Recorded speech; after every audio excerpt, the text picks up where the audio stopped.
Assalamualaikum warahmatullahi wabarakatuh.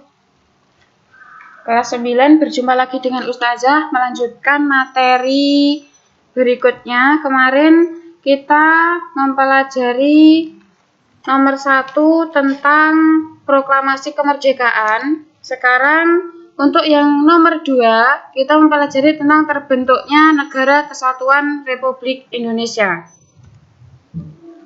Nah, walaupun kemerdekaan Republik Indonesia telah diproklamasikan tanggal 17 Agustus 1945, namun keadaan tersebut masih belum menyempurnakan bentuk negara Republik Indonesia, sehingga pemerintah perlu mengambil langkah-langkah lain dalam rangka membentuk langkah-langkah kelengkapan menjadi suatu negara yang utuh dan kokoh.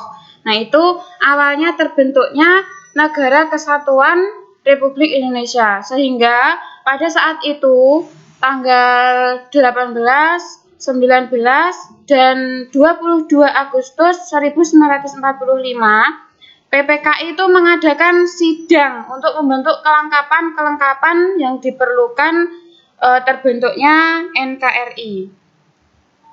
Nah, ini ketika tanggal 18, 19, dan 22. Sidang pertama ketika tanggal 18 Agustus 1945, yang pertama yaitu mengesahkan dan menetapkan Undang-Undang Dasar. Yang kedua, memilih Insinyur Soekarno dan Muhammad Hatta menjadi Presiden dan Wakil Presiden. Ketiga, membentuk sebuah komite nasional. Terus sidang yang kedua yaitu tanggal 19 Agustus 1945, sidang yang pertama pembagian wilayah, sidang kedua membentuk komite nasional, sidang ketiga menetapkan 12 departemen dengan menterinya. Nah, 12 departemen itu tentang Departemen Dalam Negeri, Departemen Luar Negeri, Kehakiman, Keuangan, Kemakmuran, dan sebagainya. Itu ada 12 departemen. Terus kalau menterinya itu ada 4 menteri negara, yaitu Wahid Hasyim, Muhammad Amir, Otto Iskandar Dinata, dan Muhammad Sartono. Itu menteri negara. Nah, selain itu, di samping angkat pula beberapa pejabat tinggi negara itu, ada Ketua Mahkamah Agung, yaitu Kusuma Atmaja. Yang kedua, Jaksa Agung Mr. Gatot Taruna Miharja. Dan yang ketiga, yaitu Sekretarisnya Negara, yaitu Pringgo Digdo. Itu pada sidang tanggal 19 Agustus. Terus, sidang tanggal 22 Agustus 1945 yaitu pembentukan Komite Nasional Indonesia Pusat. Itu yang pertama. Yang kedua, membentuk Partai Nasional Indonesia. Yang ketiga, membentuk atau pembentukan Badan Keamanan Rakyat. Yang ketiga, yaitu perjuangan mempertahankan kemerdekaan. Poin A, tentang perlawanan yang dilakukan dengan cara fisik atau perang. Yang pertama, pertempuran Surabaya. Peristiwa di Surabaya itu rangkaian peristiwa yang dimulai sejak kedatangan pasukan sekutu di bawah kewenangan Afnei di Jawa Timur. Itu pertempuran Surabaya. Nah, pada saat pertempuran Surabaya itu awal mulanya pemerintah Jawa Timur itu tidak mau menerima kedatangan sekutu. Terus kemudian dibuat kesepakatan antara Gubernur Jawa Timur dan Brigjennya. Kesepakatannya yaitu tentang angkatan perang Belanda tidak akan diikutsertakan oleh Inggris. Yang kedua itu berusaha bekerja sama antara kedua belah pihak untuk menciptakan keamanan bersama-sama. Yang ketiga, Inggris akan melucuti persenjataan Jepang. Terus yang kedua yaitu pertempuran di Semarang. Kalau pertempuran di Semarang ini tentara sekutu di bawah mendarat di Semarang. Pimpinan Brigadir Jenderal Battle pada tanggal 20 Oktober 1945. Nah, awalnya itu pendaratan sekutu di Semarang itu bertujuan untuk apa? Untuk melucuti senjata tentara Jepang dan mengurus tawanan perang tentara Jepang yang ada di Jawa Tengah. Itu pertempuran di Semarang. Terus Bandung Lautan Api. Ini pada bulan Oktober tahun 1945. Itu sekutu datang ke Bandung dan mengeluarkan ultimatum untuk segera mengosongkan kota Bandung. Karena apa? Ultimatumnya tersebut itu berisi untuk segera mengosongkan kota Bandung itu selambat-lambatnya pada bulan November tahun 1945. Tapi ultimatum tersebut tidak ditanggapi oleh para pejuang. Nah, itu awalnya disuruh untuk mengkosongkan, Bandung dikosongkan, semua dikeluarkan. Terus akhirnya apa? Pada saat itu oleh para pejuang tidak ditanggapi. Yang keempat yaitu agresi militer Belanda I. Itu pada tanggal 21 Juli 1947. Nah, perbedaan penafsiran pada saat ini pada hubungannya dengan Indonesia Belanda. Itu pihak Belanda mengajukan beberapa tuntunan. Yang pertama yaitu menempatkan Indonesia sebagai negara Commonwealth atau persemakmuran dan akan berbentuk federasi. Itu yang pertama, agresi militer Belanda I. Terus yang kedua itu Indonesia dan Belanda segera mengadakan gendarmeri atau pasukan keamanan untuk bersama-sama. Itu yang kedua. Terus selanjutnya agresi militer Belanda II yaitu tanggal 19 Desember 1948. Itu awalnya Belanda itu mengingkari perjanjian Renville dengan melancarkan agresi militer Belanda II pada bulan Desember itu. Terus pada saat itu ada yang menyerbu lapangan terbang Maguwo yang terletak di Jogja. Nah, pada saat menyerbu lapangan itu yang menguasai semua itu Belanda. Terus akhirnya Presiden Soekarno itu memberikan perintah untuk membentuk pemerintah darurat kepada prawira negara. Nah, pada saat itu agresi militer Belanda kedua. Terus selanjutnya yaitu serangan umum 1 Maret 1949. Nah, ini pada serangan umum ini TNI itu secara terus-menerus mengadakan gerilya pada saat itu. Terus membuat Belanda mengambil tindakan dengan membangun pos-pos penjagaan pada saat serangan umum 1 Maret seperti itu. Nah, guna mempermudah koordinasi penyerangan karena diserang terus, akhirnya ada 5 sektor dibagi menjadi 5 sektor wilayah serangan. Yang pertama itu sektor barat. Sektor barat itu dipimpin oleh Letkol Vence Sumual. Terus yang kedua, sektor selatan, sektor utara, dan sektor kota. Nah, apabila kalian ini belum memahami yang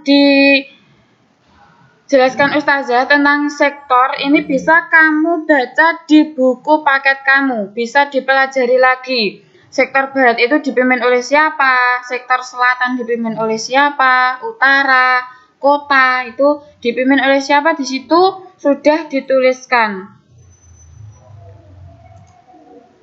Terus yang poin B yaitu tentang perjuangan melalui jalur diplomasi. Dua kepentingan yang saling berlawanan antara Indonesia dengan Belanda itu makin lama makin meruncing. Terus Indonesia sadar bahwa kekuatan militer yang dimiliki masih belum sebanding dengan kekuatan militer Belanda. Oleh sebab itu, pemerintah Indonesia memanfaatkan diplomasi sebagai salah satu bentuk perjuangan melawan Belanda. Pertemuannya Insinyur Soekarno Van Mook, terus perundingan Syahrir Van Mook, ada perundingan Hugh Velu, terus perundingan Linggarjati, ada juga perjanjian Rumroyen.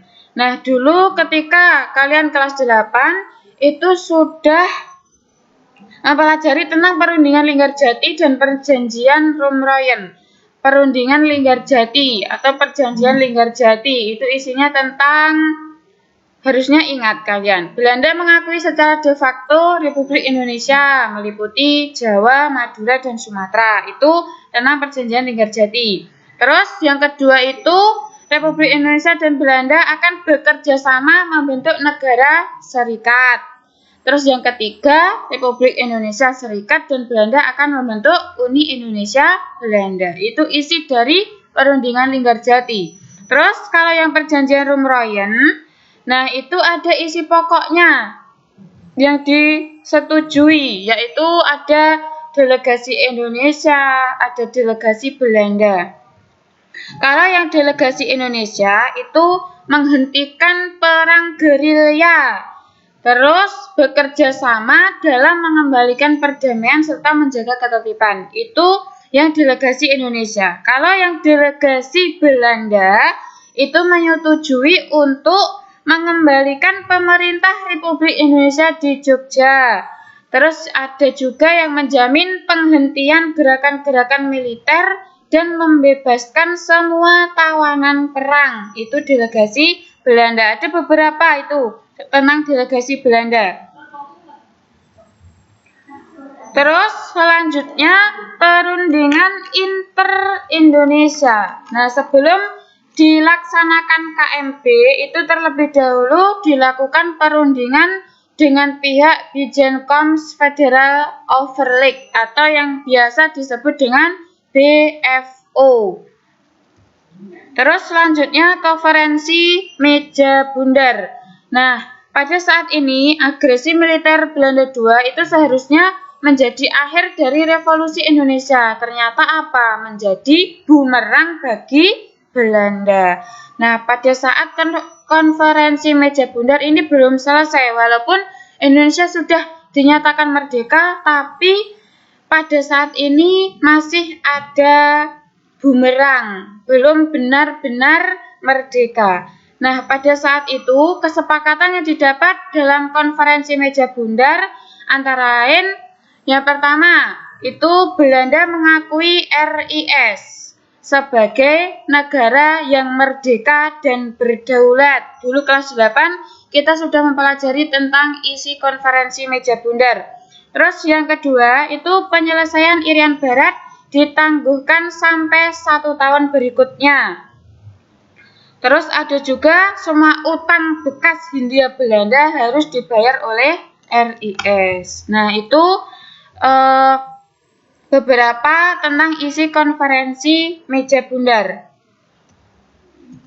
Selanjutnya, poin 4. Itu perkembangan politik Indonesia pada masa kemerdekaan. Pada tanggal 1 November 1945, Presiden Soekarno mengeluarkan maklumat politik. Ada 2 isi dari maklumat politik tersebut, yaitu yang pertama, pemerintahan menginginkan pengakuan terhadap negara dan pemerintah Republik Indonesia dari Amerika Serikat maupun dari pihak Belanda yang dibuat sebelum Perang Dunia II dan berjanji akan mengembalikan semua milik asing atau memberi ganti rugi atas milik asing yang telah dikuasai oleh pemerintah. Nah, itu maklumat yang dikeluarkan oleh Insinyur Soekarno pada tanggal 1 November 1945. Terus yang kedua, yaitu pemerintah menyukai berdirinya partai-partai politik sebagai sarana pembantu perjuangan. Nah, pada tanggal 16 Februari 1948, Muhammad Hatta mengeluarkan kebijakannya, yaitu menyelenggarakan perundingan Renville dan berunding terus atas dasar-dasar yang telah ada. Yang kedua, melekaskan terbentuknya negara Indonesia Serikat. Yang ketiga, mengadakan rasionalisasi ke dalam. Yang keempat, pembangunan. Nah, pada saat ini, pada tanggal 20 setelah dikeluarkan kebijakan itu tanggal 16 Februari, terus akhirnya pada tanggal 23 Agustus sampai bulan November tahun 1949 itu diadakan konferensi meja bundar di Den Haag, Belanda. Nah, itu awalnya adanya konferensi meja bundar itu sebelumnya itu karena Muhammad Hatta mengeluarkan kebijakan 4 ini, menyelenggarakan perundingan, melekaskan terbentuknya negara Indonesia Serikat, adanya pembangunan dan mengadakan rasionalisasi ke dalam. Terus akhirnya dibentuknya perundingan konferensi meja bundar yang awal tadi sudah kita pelajari. Terus poin 5 yaitu perkembangan ekonomi Indonesia pada masa kemerdekaan. Poin A, menembus blokade laut Belanda. Tujuannya dari blokade laut itu mempersulit usaha Republik Indonesia dengan senjata ekonomi. Alasan pemerintah Belanda melakukan blokade laut yaitu mencegah masuknya senjata dan peralatan militer ke Indonesia. Yang kedua, mencegah dikeluarkannya hasil perkebunan milik Belanda dan negara asing lainnya. Yang ketiga, melindungi bangsa Indonesia dari tindakan dan perbuatan bangsa lain. Nah, itu alasan pemerintah Belanda melakukan blokade laut. Terus yang poin B yaitu mengeluarkan uang Republik Indonesia atau biasa disebut dengan ORI.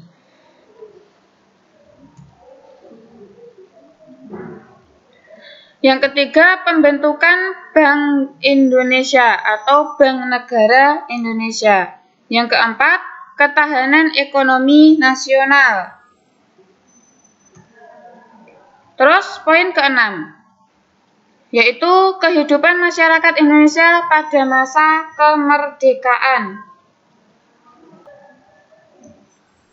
Nah, sebelum kemerdekaan Indonesia tanggal 17 Agustus 1945 itu telah dibentuk sebutan perbedaan kelas-kelas seperti kasta yang berlaku di India. Hal tersebut itu menggambarkan bahwa rakyat pribumi atau rakyat Indonesia adalah rakyat yang menjadi bawahan atau budak dari bangsa Eropa atau Jepang. Nah, itu dari kehidupan masyarakat Indonesia pada masa kemerdekaan. Salah satu tujuannya dari bangsa Indonesia itu yang telah dicanangkan sejak awal adalah mencerdaskan kehidupan bangsa. Itu loh tujuannya bangsa Indonesia. Dari awal pengen merdeka, bebas dari penjajah. Nah, itu tujuannya ini. 1. Mencerdaskan kehidupan bangsa. Terus setelah itu, setelah ada tujuan mencerdaskan kehidupan bangsa, itu adanya landasan yang menjadikan misi utama, yaitu menitik beratkan pembangunan awal di bidang pendidikan, yang mana telah dipelopori oleh Ki Hajar Dewantara, yang mana dicetuskan menjadi Bapak Pendidikan yang juga penjabat sebagai Menteri Pendidikan pada masa pasca kemerdekaan tahun 1945. Makanya kalau ditanya Bapak Pendidikan pada tahun itu siapa? Ki Hajar Dewantara. Kalian harus tahu. Masuk dari kelas 7 kalian sudah mempelajari tentang kehidupan masyarakat Indonesia pada masa kemerdekaan sampai kelas 9 masih diungkit-ungkit terus. Materi ini kalian harus sudah paham, kalian harus sudah tahu. Terus kita kembali ke perkembangan ekonomi tadi, perkembangan ekonomi Indonesia pada masa kemerdekaan, yang poin B tadi mengeluarkan uang Republik Indonesia. Nah, masalah keuangan itu belum selesai. Dulu itu masalah keuangan belum selesai, itu pemerintah Belanda berulah lagi, gawe ulah meneh. Nah, pada tanggal 6 Maret sekitar itu, Belanda mempermaklumkan berlakunya uang NICA yang berlaku di wilayah Serikat. Terus akhirnya apa? Uang NICA tersebut itu menggantikan uang Jepang dengan perhitungan 3% setiap badan itu. Atau kata lain itu Rp1 uang Jepang sama dengan 3 sen uang NICA. Itu loh yang biasa disebut dengan keuangan belum selesai. Masalah uang Republik Indonesia awalnya seperti itu. Terus ketika sudah dikeluarkan ori atau uang Republik Indonesia, itu Jepang dan Belanda sudah tidak ikut serta tentang masalah ekonomi, tentang masalah keuangan. Terus tadi yang ketiga yaitu pembentukan Bank Negara Indonesia. Pada saat itu diresmikan itu tanggal 1 November 1946, itu awal mulanya Bank Negara Indonesia adalah Yayasan Pusat Bank. Itu pertama kali seperti itu. Terus sebelum mendirikan itu, Bank Negara Indonesia itu sudah mempunyai Bank Rakyat Indonesia yang sudah berdiri sejak Jepang. Sejak Jepang di Indonesia, Jepang itu dijajah, Indonesia itu di Jepang jajah, Indonesia dijajah Jepang. Nah, itu sudah ada Bank Rakyat Indonesia. Terus pada saat itu ada peresmian tentang BNI atau Bank Negara Indonesia pada tanggal 1 November tersebut. Terus yang ketiga, keempat yaitu ketahanan ekonomi nasional. Ketahanan ekonomi nasional ini pemerintah Republik Indonesia baru itu memperakasai, awalnya itu memperakasai usaha memecahkan masalah ekonomi. Prakarsanya berupa apa? Berupa konferensi ekonomi yang diikuti oleh cendekiawan, para gubernur, pejabat ekonomi, dan sebagainya. Itu awalnya adanya ketahanan ekonomi nasional. Terus pada saat itu pemerintah itu mengadakan cara rasionalisasi. Apa sih rasionalisasi? Itu yang meliputi menyempurnakan administrasi negara. Terus aparat ekonomi, angkatan perang. Nah, itu awalnya adanya ketahanan ekonomi nasional. Dibentuknya ketahanan ekonomi nasional seperti itu. Udah cukup? Sampai di sini pertemuan kali ini. Apabila Ustazah banyak salahnya, kurang bisa dipahami dalam menyampaikan materi, Ustazah minta maaf, dan kalian bisa mempelajari, bisa belajar di buku yang kalian pinjam dari sekolah. Jangan lupa dijaga kesehatan, banyak belajar. Kalian sebentar lagi akan lulus dari SMP. Kalian harus benar-benar belajar yang rajin. Nilai kamu harus dipenuhi apabila mempunyai tugas dari semua ustadz ustazah. Apabila kalian belum ada tugas yang kalian kerjakan, kalian harus memenuhi. Alhamdulillah, jazakumullahu khairah. Wassalamualaikum warahmatullahi wabarakatuh.